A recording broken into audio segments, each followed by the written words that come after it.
Tanghali nga po pala ulit sa inyo mga boss.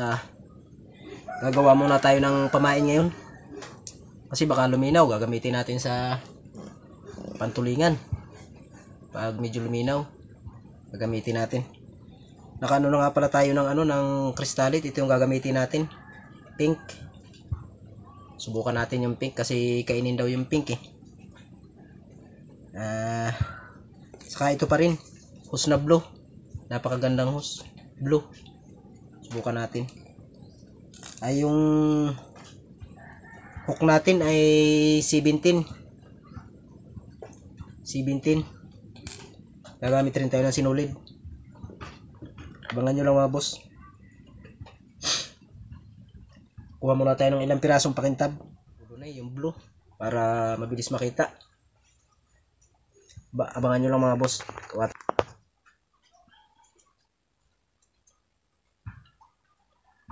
Ito yung crystalite natin mga boss. Pink na may blue na kunti. Para medyo maganda. Kainin daw kasi ang pink Nagsabi sa akin yung tropa ko na kainin daw ang pink. Suklay natin. Subukan nga natin kung talagang totoo.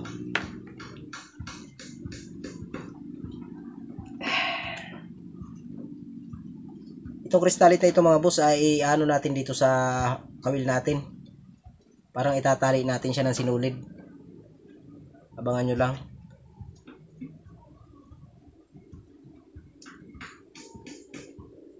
Tatali natin siya ng sinulid.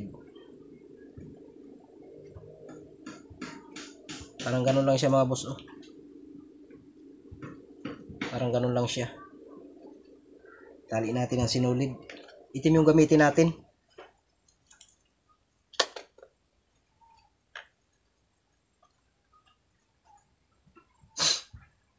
Tali natin.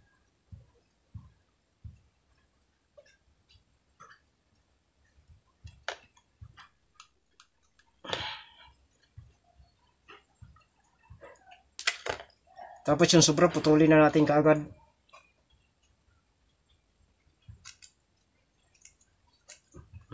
Delikado ang puro ng Hindi tayo makalaot. Naglakas-lakas pa kasi dito sa amin mga boss. Pero hindi yan magtatagal. Ilinaw na rin yan. Nag-asimbol pa muna kami ngayon ng pambibi lobster. Baka sakaling magmahal.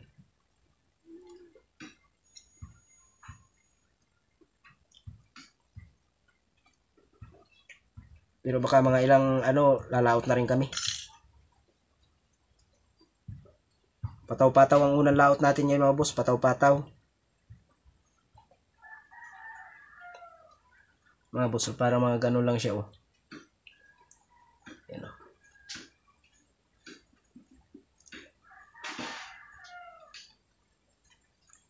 Kailangan medyo maganda rin para sa tulingan. Tanggalin natin yung mga sobra-sobra. Tapos kukuha tayo nitong tip na to. Parang ito yung gagawin nating pangapanga niya. Para maganda pagdikit ng Maganda kasi pag mayroong ganito. Hindi na matuklap. Kuha tayo ng kunti mga boss. Maganda ito kasi puti, parang tunay na panga ng isda.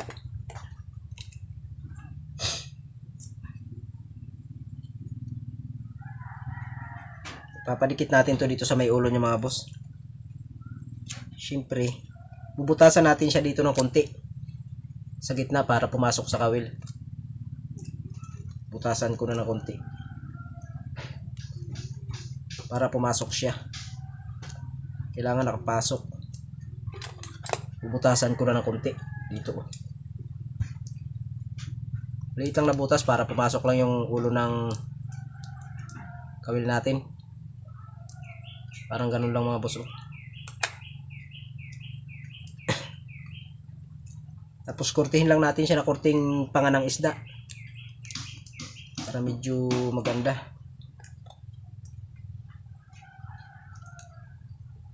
Parang ganun lang siya, oh. Maganda kasi ito kasi pag nilagyan mo ng mata, kitang-kita. Parang kulay ano talaga ng isda. Mga boss, oh. Yan, oh. Lagay ko na. Lalagyan din natin to siya ng mata. Papasok lang natin yung itong butas na ito, ipapasok natin dito sa dulo ng kawil. Parang ganun siya, oh. Yan. Para maganda.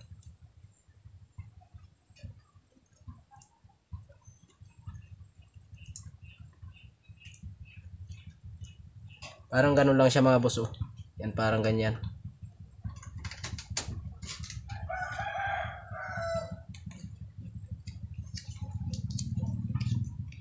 Tapos yung hose niya ito, blue.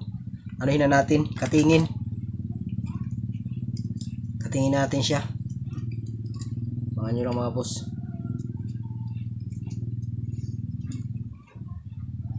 Lagyan natin siya ng parang ulo.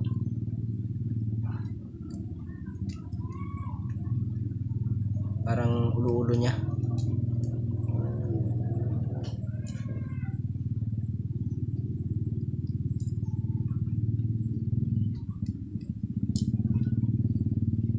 Lagyan natin siya ng parang ulo-ulo niya mga boss.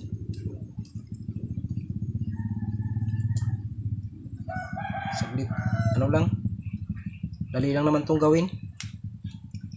Hindi naman to siya natatanggal pag kain ng isda kasi nakatali. Ay nakaano yung ano dito eh.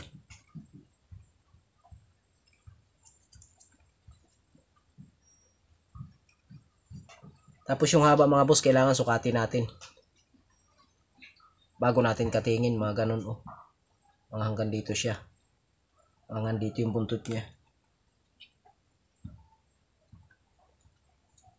Ibig sabihin dito tayo magkakating. Tingin ko na mga boss. Katingin na natin, ayusin natin ang porma yung ulo niya.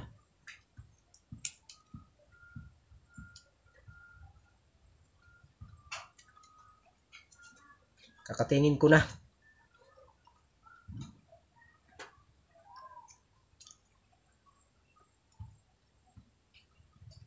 Hirap tayo ngayon sa content mga boss. Bawi na lang tayo sa sunod. Ngayong taglinaw talaga. Ipon tayo ng mga video na magaganda.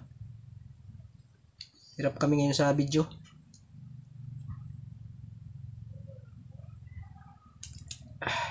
Lakas kasi. Pero pag nagtaglinaw to, sawa-sawa na naman sa magagandang video.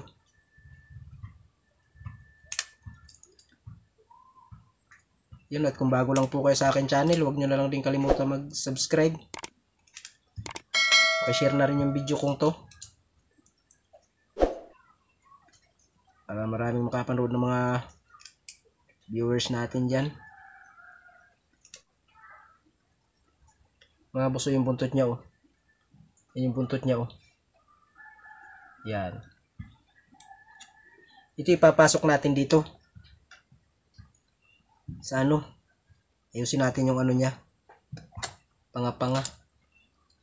Medyo pagandahin natin.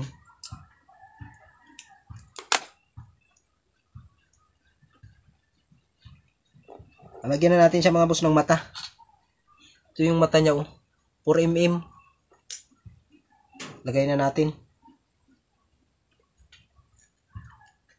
4mm yung mata natin mga boss. 4mm. Nalagay na natin yung isa.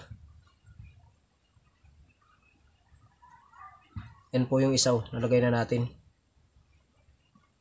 Kabila naman.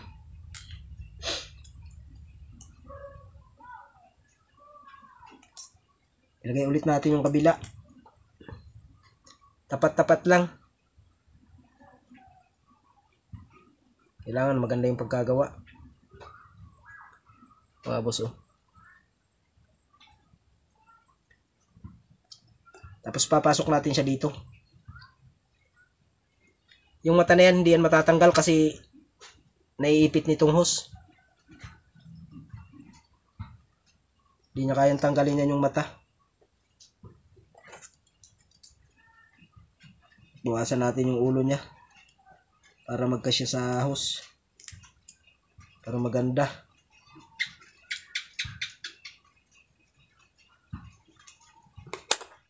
Kurog na yung kamay natin. Ulan dito sa amin mga boss. Lakas ng ulan. Papasok ko na mga boss. Sana panoorin nyo ito.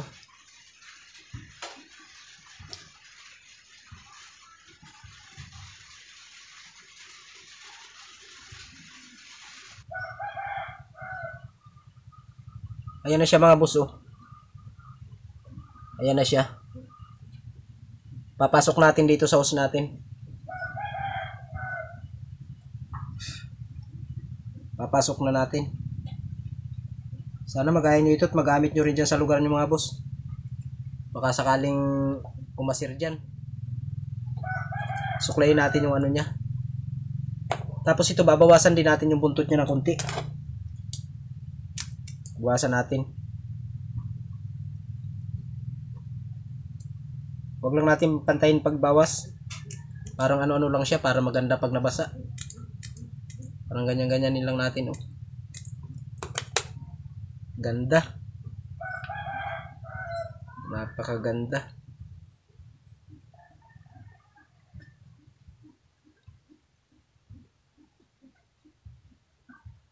Ipain na tayo sa tulingan.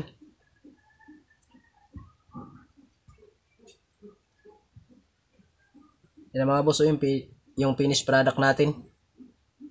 Yung nylon dito nakakabit sa kawil. Hindi to mahuhugot kasi kahit anong ano ng isda. Hindi to aatras kasi nakalock siya dito sa ano ng kawil. Hindi siya ano. Yan na yun siya. Mga boss oh. Siya oh. Ganda oh. Parang flying fish.